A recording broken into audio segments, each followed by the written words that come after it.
आई भैया एगो लइका माई के दरबार में गइल बा, हाजिरी लगावता। माई से कौना भाव में कहता ए माई आज दर्शन दे दा हे माई।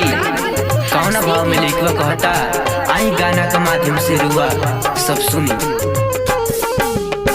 हमरो के दर्शन देखा दए माई, हमरो के दर्शन देखा दए माई। झोली फैलावे बोल कहवा जाई, झोली फैलावे बोल कहवा जाई। हमरो के दर्शन देखा दए माई, झोली फैलावे बोल कहवा जाई, झोली फैलावे बोल कहवा जाई। आजा माई,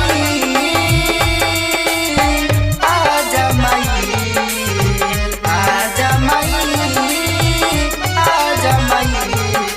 आबो आबो आबो मैया जई तू, बेटावा के दर्शन देखा जई तू।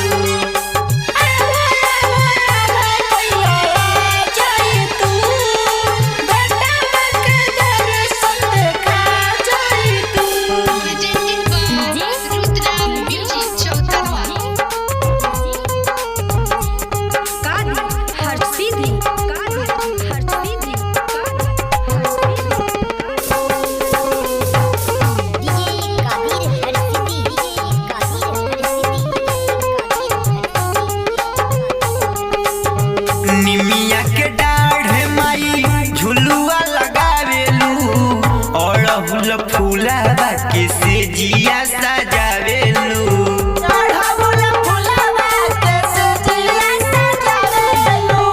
निमिया के डाढ़ माई झुलुआ लगावेलू, अड़हुल फूलावा के सेजिया सजावेलू।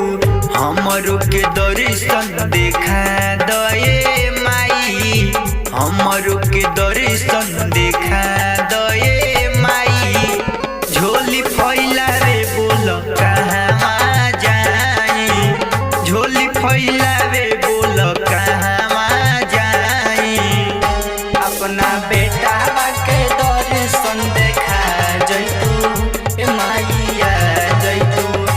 अपना बेटा के दर्शन देखा जैतू ए माइया जैतू।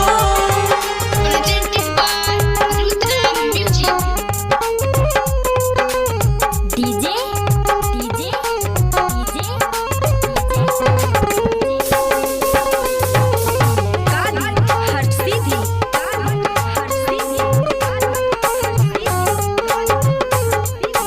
चौतरवा के कोट माई संग बहुरैया, भठैया के काली माई होखना सहैया।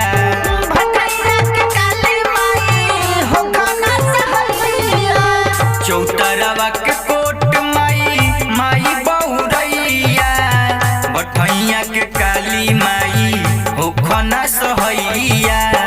नीरज के गोदिया उठा लए माई, नीरज के गोदिया उठा ल